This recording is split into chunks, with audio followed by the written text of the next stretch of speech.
Putin está agora considerando uma grande escalada, porque sua operação militar especial de 3 dias está fracassando horrivelmente. De acordo com a inteligência dos Estados Unidos, essa escalada pode vir na forma de um ataque contra um país da OTAN. Mas se você perguntar a um oficial do Kremlin, ele vai te dizer que Putin pode até estar considerando usar uma arma nuclear tática para salvar sua guerra perdida. Então, esse pode ser o verdadeiro motivo pelo qual o diretor da CIA voou secretamente para Moscou para avisar o Kremlin. Nem pensem nisso. Então vamos falar sobre tudo isso. Agora temos muito mais informações sobre aquela reunião que tivemos há apenas 2 dias. Caso você tenha perdido, na terça-feira, o diretor da CIA, John Ratcliffe, fez uma viagem secreta direto para Moscou. Passou cerca de 8 horas e meia em solo russo, depois voltou para o avião e foi embora. O motivo dessa visita secreta ter causado tanto alarme foi porque a última vez que um diretor da CIA foi a Moscou foi em novembro de 2021. Naquela ocasião, ele estava tentando convencer Putin a não invadir a Ucrânia. Ele disse a ele que, olha, isso seria uma ideia horrível. Horrível para a economia russa, para as forças armadas russas e, claro, para o próprio Kremlin.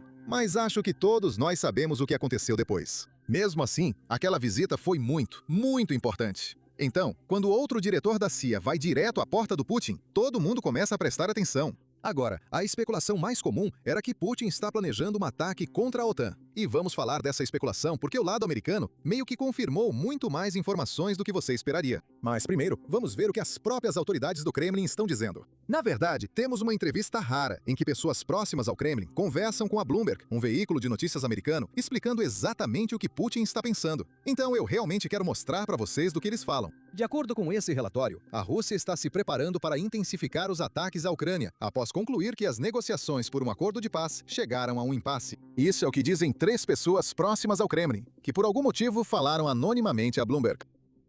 Agora mantenha esse último detalhe em mente, porque isso é importante tendo em vista o que eles estão prestes a dizer. De qualquer forma, segundo eles, a Rússia está considerando intensificar ataques com mísseis balísticos convencionais poderosos contra Kiev, incluindo o centro da capital, além de alvos de infraestrutura em outras cidades ucranianas. Agora, isso é algo que o próprio Putin confirmou na televisão nacional russa no último fim de semana. Então ouça o que ele disse. Especialmente quando ele fala sobre os ataques ucranianos à Amazon da Rússia, também conhecida como Wildberries, e a Ozon. Ouça só. O regime de Kiev estabeleceu como objetivo prejudicar nossa economia. O que eles fizeram? Eles mesmos abriram essa caixa de Pandora. Pois bem, vocês vão receber uma resposta mirando seus setores econômicos mais vulneráveis, que, para ser sincero, já estão por um fio. Isso, aliás, também se aplica à produção agrícola, da qual o regime de Kiev obtém sua principal renda por meio da exportação. As propostas que nos são apresentadas são, às vezes para dizer o mínimo, estranhas e inaceitáveis. Estamos sempre prontos para o diálogo pela paz, mas somente com base na situação no terreno. Além disso, esses funcionários de Moscou também disseram outra coisa a Bloomberg. Eles disseram que Moscou vê cada vez mais os ataques ucranianos, ou seja, os ataques à infraestrutura e refinarias russas, como ataques de estados da OTAN. E por que isso? Bem, isso porque, segundo a Rússia, os membros da OTAN estão fornecendo armas e, claro, inteligência para Kiev. Agora, é aqui que eu quero parar e explicar uma coisa. Claro, ninguém está negando que a OTAN está ajudando a Ucrânia. Mas lembre-se, exatamente a mesma coisa está acontecendo do outro lado também. O Irã está fornecendo componentes de drones para a Rússia. O Irã, na verdade, ajudou a Rússia a construir fábricas de drones dentro do próprio território russo, para que a Rússia possa continuar produzindo cada vez mais drones Shahed. Além disso, o Irã também está fornecendo mísseis para eles. A Coreia do Norte está fornecendo mísseis para a Rússia. A Coreia do Norte também está enviando milhões e milhões de projéteis e artilharia. E agora temos soldados norte-coreanos em solo russo, querendo entrar nessa guerra. E são também soldados norte-coreanos que estão disparando mísseis norte-coreanos contra a Ucrânia. Isso significa que soldados norte-coreanos estão mirando cidades ucranianas, porque Putin os convidou para uma guerra europeia. E claro, não vamos esquecer da China. A China tem ajudado a Rússia a contornar todas essas sanções. A China tem ajudado a Rússia com imagens de satélite. Se não fossem pelos satélites chineses, a Ucrânia teria uma vantagem enorme em comparação com as imagens às quais a Rússia tem acesso. Isso é algo que eu descobri há poucos dias, o que é chocante. Mas deixa eu te mostrar exatamente o que quero dizer, porque é uma loucura a gente não estar prestando atenção nisso. Então, este é um exemplo de uma imagem de satélite que um satélite russo, o melhor satélite russo, consegue tirar. Ele opera com resolução de 1,5 metro por pixel. Então, cada pixel nessa imagem representa cerca de 1,5 metro de território. Então, não é ruim, mas dá para perceber claramente que não é tão detalhado quanto você gostaria.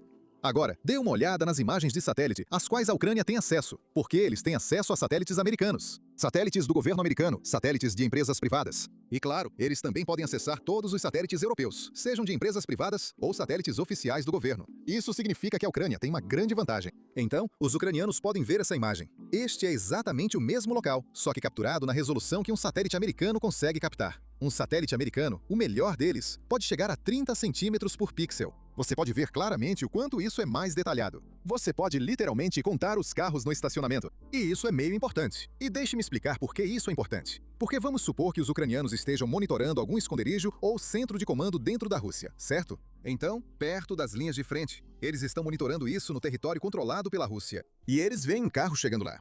Eles sabem que, olha, um comandante russo ou um soldado russo está lá.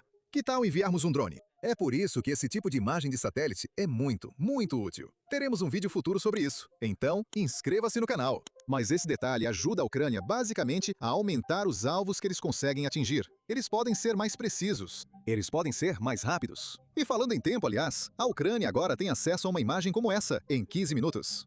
Então, se um satélite simplesmente passa sobre o solo, ele tira uma foto em 15 minutos. Um soldado na linha de frente pode ver essa foto em seu tablet e tomar decisões com base nessa informação. E digamos que ele queira mais informações. Ele pode pedir para o satélite tirar essa foto de novo, em, digamos, 1 hora. Então, isso é uma vantagem enorme, enorme, sobre a qual eu ainda não tinha falado antes. Eu não vi muitas pessoas falando sobre isso, mas definitivamente é algo que muda o jogo. Mas a China está ajudando a Rússia a acompanhar. Então, não vamos esquecer disso. Mas, de qualquer forma, estou saindo do assunto. Então, vamos voltar aos nossos oficiais do Kremlin, porque eles levantam um ponto que a Rússia vem defendendo há muito tempo. A Rússia diz que, olha, a Ucrânia vem escalando essa guerra contra nós há muito tempo. A Ucrânia vem atacando nossas refinarias de combustível, nossos depósitos de abastecimento de combustível. Eles vêm atacando nossos armazéns agora, e até mesmo indo atrás dos nossos navios no Mar Negro. E por causa disso, esses oficiais dizem que o Kremlin poderia pensar em escalar essa guerra para o nível do uso de uma arma nuclear tática. Então, Putin pode estar ponderando se precisa fazer algo drástico para mostrar ao seu próprio povo que ainda está no controle.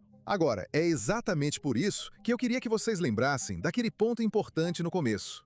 Este é um artigo, uma entrevista que vem diretamente de pessoas próximas ao Kremlin. Tenho quase certeza de que isso foi algo que o Putin implantou ele mesmo, porque esse artigo saiu logo depois que Ratcliffe foi a Moscou e deu um aviso ao Putin sobre não escalar essa guerra. Então, o Putin queria que todos se preocupassem com a ameaça nuclear. Isso é algo que ele faz toda vez que sente pressão. Você sabe, quando a Ucrânia ia receber acesso a mísseis, ele disse que a Rússia usaria armas nucleares. Quando a Ucrânia ia receber acesso a tanques, ele disse que a Rússia usaria armas nucleares. Toda vez que a Ucrânia consegue algum tipo de armamento novo ou alguma vantagem nas linhas de frente, a Rússia sempre recorre à ameaça nuclear. Então, isso é importante ter em mente, porque todos nós sabemos que a China não deu permissão para Putin usar uma arma nuclear nesta guerra. E isso é algo que a China tem sido firme desde que essa guerra começou. E isso é algo sobre o qual vamos falar mais em um instante. Mas antes disso, vamos revisar exatamente o que Ratcliffe disse a Putin e às suas autoridades com quem Ratcliffe se encontrou pessoalmente, porque isso definitivamente é algo chocante. E além disso, nós realmente temos essa informação do lado americano.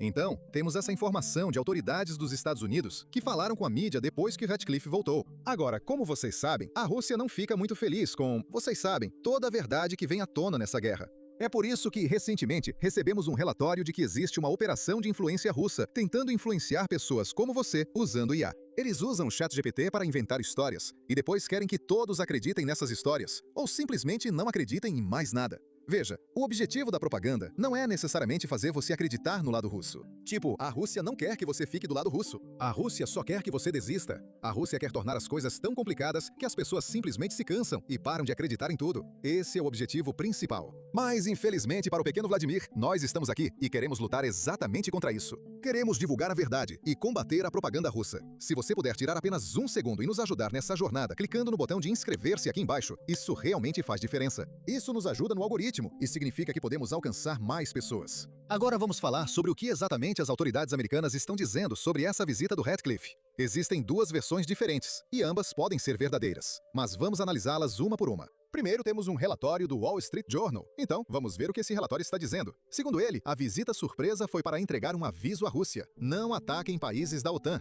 E isso é de acordo com pessoas que foram informadas sobre os detalhes da visita depois que Ratcliffe voltou para os Estados Unidos. O relatório diz que autoridades dos Estados Unidos estão preocupadas que Putin, que está sendo pressionado de um lado na Ucrânia e também do outro lado, está sob pressão em casa, na Rússia. E por causa disso, ele poderia lançar um ataque que vai desde um ataque cibernético até uma pequena incursão terrestre. Uma incursão terrestre em pequena escala, muito provavelmente contra uma nação báltica. Então ele quer usar esse ataque de alguma forma para convencer o público russo de que a Rússia está sob ataque. E conseguir algum tipo de ordem de mobilização ou algum tipo de efeito de união em torno da bandeira, onde o povo russo começa a apoiá-lo novamente e a apoiar a guerra que ele está perdendo. Se ele conseguir mais apoio do povo russo para essa guerra, então ele pode dedicar mais recursos à guerra, para, com sorte, virar o jogo. Essa é a esperança dele, pelo menos. Esse é o plano. Agora, Putin também acredita que este pode ser um momento oportuno para tentar algo assim, porque há uma escassez de munições ocidentais críticas causada pela guerra do Irã.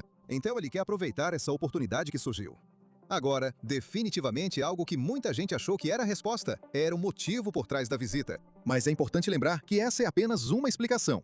Agora, claro, essa é só uma explicação. E essa é uma explicação que todo mundo meio que esperava. Mesmo que ninguém soubesse sobre o que era a reunião, todo mundo dizia que essa era a explicação mais provável. Agora, a Rússia foi realmente questionada sobre isso depois. Saiu uma reportagem do Wall Street Journal e veja o que o porta-voz do Kremlin disse. Este é Dmitry Peskov. Mais cedo, o Wall Street Journal informou, citando a inteligência dos Estados Unidos, que a Rússia poderia supostamente lançar um ataque limitado contra um Estado-membro da OTAN nos próximos anos. Hoje, a publicação afirma que o diretor da CIA pode ter viajado a Moscou especificamente para alertar as autoridades russas contra tais ações. Moscou vê essas publicações como uma tentativa do governo dos Estados Unidos de inflar artificialmente a ameaça russa para justificar a ampliação dos orçamentos de defesa da OTAN e, em meio a acusações de planejar um ataque à OTAN, a Rússia acredita que o Ocidente falhou completamente em perceber objetivamente a doutrina nuclear russa atualizada e seu valor estratégico de dissuasão. Bem, você misturou tudo aqui. Bem, você colocou tudo no mesmo saco aqui.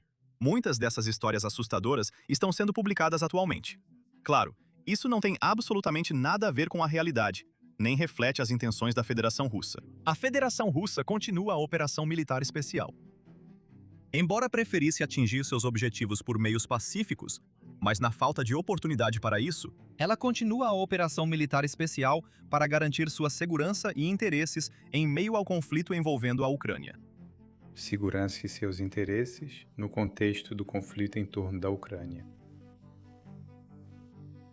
Ao mesmo tempo, a Federação Russa enfrenta políticas profundamente agressivas dirigidas contra ela por parte dos Estados europeus. E essa agressão está vindo precisamente dos países europeus. Qualquer afirmação em contrário é uma distorção da realidade e mero boato da mídia, nada mais. São apenas boatos de jornal, nada além disso.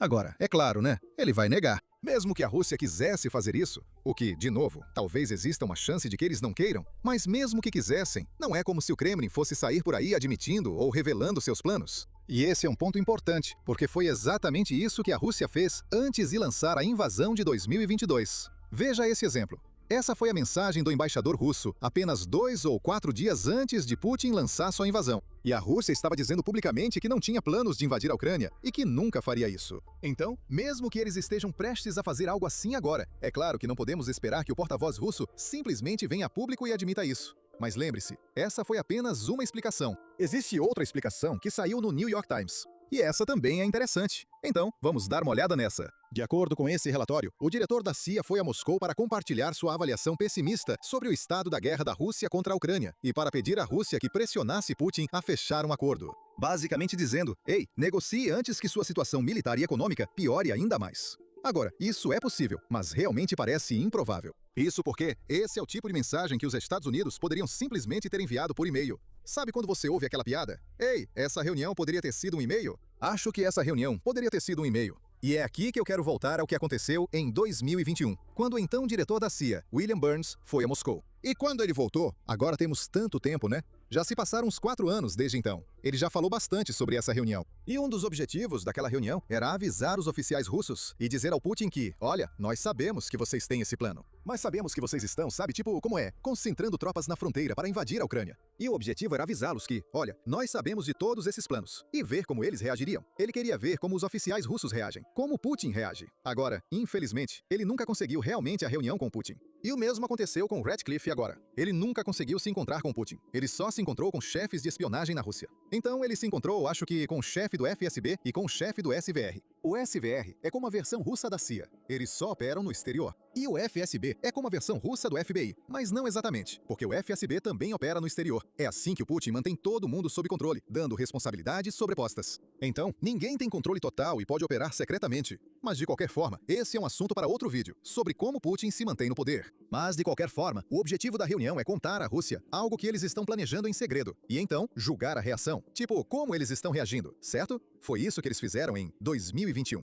E eu imagino que esse era o objetivo agora. Então, mesmo que isso seja algo sobre o qual eles provavelmente conversaram, é improvável que apenas falar sobre a avaliação sombria da Rússia seja o único motivo pelo qual o diretor da CIA foi ao Kremlin, porque foi uma viagem bastante importante. Primeira vez desde que essa guerra começou, alguém desse nível foi diretamente a Moscou. Então, definitivamente, é algo importante. E parece que essa notícia é irrelevante demais para ser compartilhada pessoalmente. Tinha que haver mais.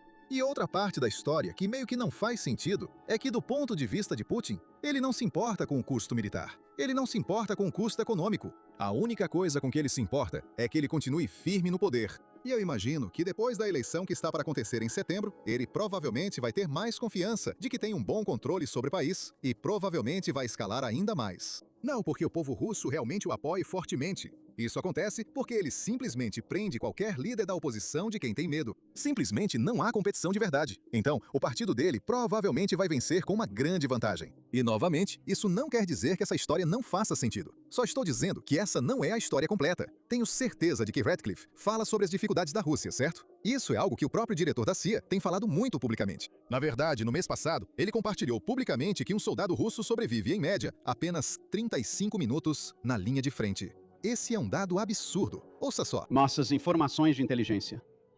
É consistente com alguns dos relatos de fontes abertas que você pode ter visto na Ucrânia.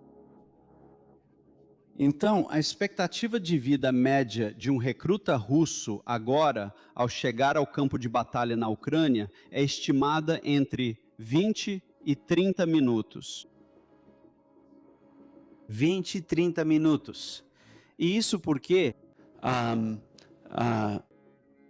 Você sabe, drones com IA se tornaram máquinas de matar tão especializadas e de baixo custo. Então é por isso que uma força inferior, 4 anos e meio depois, conseguiu resistir à força superior da Rússia contra a Ucrânia. O ritmo do avanço deles parou porque o domínio da Ucrânia sobre tecnologias emergentes, e nesse caso, a guerra com drones, a guerra assimétrica, é um grande fator de equilíbrio. Agora, além desse dado, ele também compartilhou com a Rússia que a Rússia conquistou cerca de 1% do território da Ucrânia nos últimos 18 meses. E para isso, sofreu centenas de milhares de baixas. E é por isso que ele basicamente estava dizendo a eles de forma educada que, olha, negociem um acordo agora. E há muitos líderes europeus que acreditam que existe uma janela de oportunidade agora, em que a Rússia está enfrentando dificuldades, e talvez Putin esteja aberto a um acordo. Mas, na minha opinião, isso parece improvável, sabe? Agora, depois que Ratcliffe voltou, houve um comentário que o próprio presidente Trump fez sobre essa reunião. E isso é algo que eu realmente quero compartilhar com vocês. Mas antes disso, eu quero compartilhar com vocês um fato interessante, ou acho que um fato curioso. E isso é realmente louco. Nós basicamente vamos ver como tem sido o ano do diretor da CIA até agora.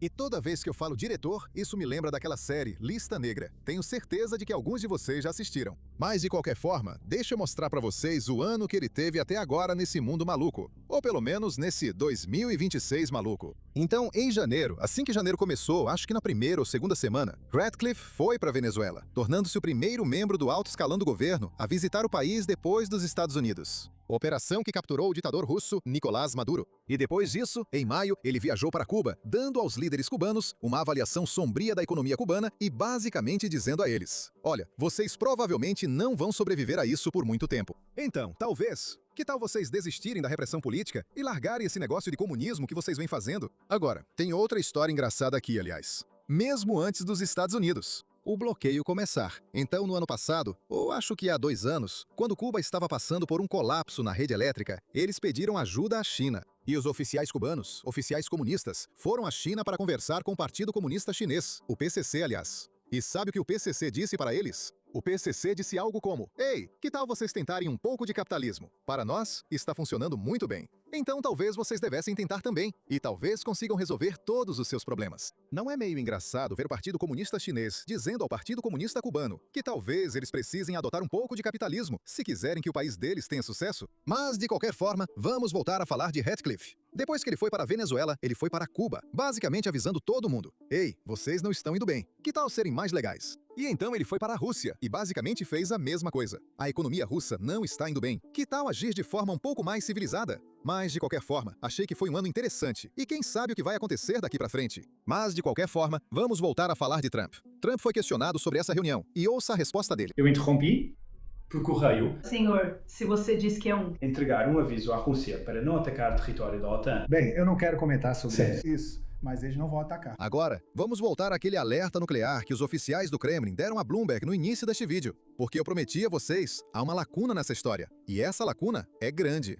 É a China. Dê uma olhada no que a China disse há apenas um mês em relação a tudo isso. A China voltou a alertar a Rússia para não usar armas nucleares na Ucrânia. Isso aconteceu depois que a Rússia aumentou sua retórica nuclear por causa de tudo que estava dando errado para Putin em 2026. E repare, isso saiu há um mês. Isso é algo que a China vem dizendo para Putin desde 2022. Há especulações de que Xi Jinping, quando soube dessa invasão, foi muito claro ao dizer que, olha, a China não pode apoiar a Rússia se a Rússia recorrer a armas nucleares. A China simplesmente não quer ver isso. E Putin simplesmente não tem capacidade de continuar essa guerra sem a China. Uma arma nuclear não vai mudar o que está acontecendo nas linhas de frente. E, novamente, isso não é algo que vem de mim. Nós conversamos com oficiais militares, veteranos neste canal, e eles dizem isso. Eu não tenho nenhuma experiência militar. Você sabe, eu não sou a pessoa certa para julgar isso. Mas uma arma nuclear tática vai ser mais uma mensagem. Vai causar muitos danos, mas não é nada perto do que vimos no passado. Vai ser mais uma mensagem de que Putin não tem medo de escalar o conflito. Mas se Putin enviar esse tipo de mensagem, ele não vai ter o apoio chinês para continuar essa guerra.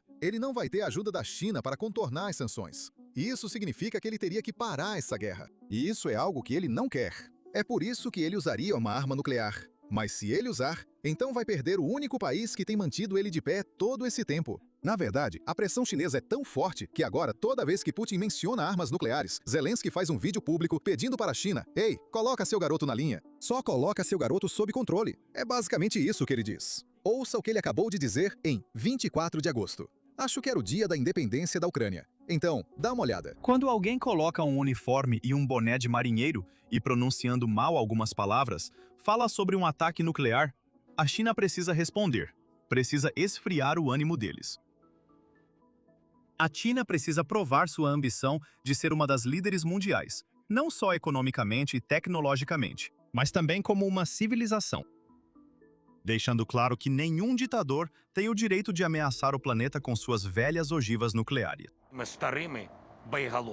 Sabe, a parte mais chocante dessa história é que a Ucrânia acabou de realizar sua maior contraofensiva desde 2023. Isso basicamente eliminou todos os avanços que a Rússia fez este ano, enquanto a Rússia perdeu centenas de milhares de soldados. Mas nenhum veículo de mídia tradicional está realmente noticiando isso, não importa de que lado você olhe. O New York Times não está noticiando essa informação, pelo menos ainda não. O Wall Street Journal também não está noticiando. E então, é claro, temos o outro lado. Temos uma máquina de propaganda russa que gasta bilhões de dólares todos os anos para espalhar as mentiras que Putin quer que todos acreditem. É exatamente por isso que fazemos o que fazemos, para mostrar a verdade sobre a coragem ucraniana e combater a propaganda russa. Agora, eu admito, nós não temos bilhões de dólares como Vladimir Putin, mas nós temos vocês. Recentemente, lançamos o Basics Insider. É uma forma de vocês nos apoiarem e receberem conteúdo extra em troca. Você pode se tornar um membro agora mesmo, clicando no botão Seja Membro aqui embaixo ou acessando basicsinsider.com. Agora, deixa eu te contar o que você ganha ao se tornar um membro, porque isso não é só algum tipo de caridade. Se você se tornar um membro, vai receber vídeos exclusivos que estamos postando todos os dias e que não aparecem aqui no YouTube. A gente aprofunda muito mais nas histórias que cobrimos, passa mais tempo nos detalhes que não cabem nesses vídeos.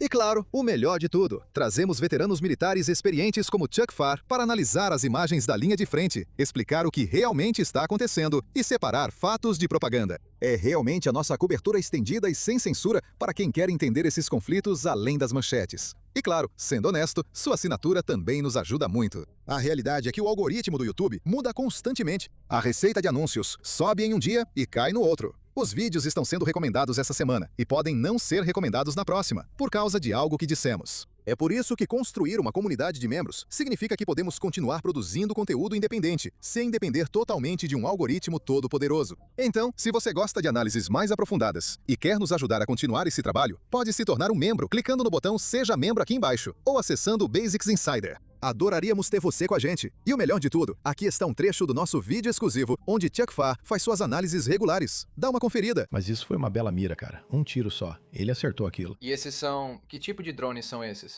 Esses são cópias dos Shahed. Os russos chamam de Geran. Sim, aquilo ali é definitivamente Odessa. Então, esses são bombardeiros pesados. Sim, esses aqui estão carregando 500 libras de C4. Quero dizer, isso destruiria um prédio de 5 andares. Sim, foi um bom tiro. Eu não tinha visto isso. É isso aí. Yak 52, com certeza. Atirando daquele avião. Quão rápido esse avião está voando? Provavelmente está indo a 90 milhas por hora. Talvez 100. Sabe, você pode inclinar o avião nessa direção.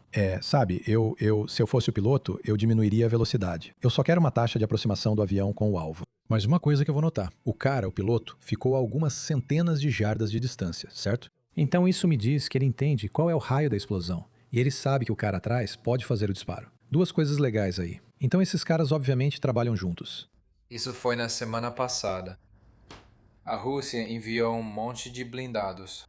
Sim, eu posso contextualizar isso rapidinho, Adam. Uma das coisas que acontece aqui é que você ouve constantemente sobre infiltração russa. E normalmente eles mandam 2, 3, 4 caras juntos. E de vez em quando, mais ou menos a cada 4 semanas, eles formam um grupo maior. E dessa vez eram 9 tanques, um par de transportes blindados de pessoal e um elemento de infantaria do tamanho de uma companhia. O que acontece agora é que quanto maior o grupo que a Rússia forma, mais rápido a Ucrânia o encontra e o neutraliza com drones.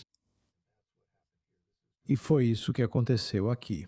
Isso é ao norte e leste de Pokrovsk. Sim. E aí, como está funcionando essa blindagem tipo porco-espinho? Então olha esse tanque. Olha, eles nem se deram o trabalho de colocar redes, né? Ok, temos um incêndio no veículo. Bem, vamos atirar do lado de fora do veículo. Então, os tanques russos, eles tomaram uma decisão há cerca de 50 anos de reduzir a tripulação do tanque de 4 para 3. Então, motorista, artilheiro e comandante do veículo. Isso permitiu que eles fizessem tanques menores, mais baixos em relação ao solo. Essa era a ideia deles, sabe? Essa era a intenção deles. Mas, para fazer isso, eles têm um carregador automático. Mas isso significa que a tripulação do tanque fica sem paredes de proteção contra explosões. E aqui está um cara pilotando uma motocicleta. Ele vai se transformar em astronauta agora. A tripulação do tanque está sentada em cima da munição. E não é só a munição, há projéteis e também sacos de propelente. Então, eles estão literalmente sentados em sacos de pólvora. E é por isso que esses tanques explodem. Então, se você voltar um pouco e perceber aquele cruzamento muito único onde eles estavam, você sempre quer evitar esses lugares porque são muito fáceis de encontrar em um mapa. Então, não eram apenas 4 ruas se encontrando. Eram tipo 6. Tinha uma curva. É fácil descrever isso em um mapa, comunicar essa localização e enviar drones para fazer isso. Então, eu acho que em todos os casos em que você vê os veículos parados, eles provavelmente os abandonaram. E 38%? Então, aquela escotilha está aberta ali. Aquele cara já caiu fora. Você coloca 100 veículos russos em contato com os ucranianos, 38% deles são abandonados pelas tripulações russas. E esse número não mudou nos últimos 3 ou 4 anos. Então, lá vamos nós de novo. Você vê esse tanque, ele está parado ali, sabe? Não é que esse tanque, obviamente, ainda tem tripulação, mas eles também vão ser promovidos a astronauta bem aqui. Então temos aqui um sistema completo, é um sistema de lançamento múltiplo de foguetes Grad. Estamos vendo o motivo pelo qual os russos não conseguem colocar grandes elementos de manobra terrestre e implantá-los na linha de frente. Isso acontece toda vez. Sabe, outro dos motivos pelos quais esses veículos não estão indo tão bem é que o combustível é difícil de conseguir. O sistema é tão corrupto que se alguém consegue 500 galões de diesel, transforma isso em 600 galões de diesel, colocando o index junto, certo? Então, o combustível é adulterado. Então, quando eles enviam essa coluna de blindados para frente, como eles estão sendo reabastecidos, eles estão realmente fornecendo mais combustível para eles? Não, esses caras estão meio que em uma viagem só de ida, sabe? E o negócio é que esses soldados russos aparecem, e com exceção dos caras que dirigem o tanque, porque eles precisam aprender isso, esses caras não são soldados. Eles são totalmente civis. E eles não percebem que estão recebendo ordens absolutamente suicidas. Eles não conseguem entender que todo aquele elemento de assalto vai ser eliminado em 90 minutos, 2 horas. Então, outra coisa é assim, tem aquela interseção muito conspícua de que estávamos falando. Você me descreveu isso. Uma estrada grande vindo do Nordeste. Tem um triângulo grande nela. Aí está. Coordenada de grade de 8 dígitos. E vamos ver, tem closes, mas a maioria dos veículos russos está sendo atacada bem ali naquela interseção. Então, dica importante de segurança. Evite qualquer coisa chamativa no campo de batalha. Não tenha 900 antenas. Não levante uma bandeira. Não coloque uma pena no seu chapéu. Beleza, aqui estão alguns caras. Então aquilo era a perua da mamãe de alguma pessoa que mora no Donbass. Eles simplesmente te param em um bloqueio. Pegam suas coisas, sabe? Eles pegam as compras que estão no seu carro e você vai andando. Azar. Azar mesmo. Então, o que você acha da probabilidade desse tanque simplesmente ter ficado sem combustível e por isso eles o abandonaram? Eu acho que absolutamente pode ser isso, sabe? Ou o combustível estava adulterado. Como eu disse, esses caras, sabe, pegaram um rádio e disseram: "Ei, o tanque parou", ou nem disseram nada e simplesmente saíram do tanque. E se eu fosse eles, eu estaria debaixo daquela árvore ali. Eu estaria encolhido em posição fetal, segurando, sabe, a raiz da árvore. Mas como eu disse, 38%. Então a motivação está, sabe, a motivação é 0. A eficácia em combate é 0. E sabe, isso é simplesmente o mais recente. Houve um evento há cerca de 1 ano ao sul de Kupiansk. Se você quiser assistir ao restante deste vídeo e a mais vídeos como este, pode acessar o Basics Insider ou clicar no botão Seja Membro logo abaixo.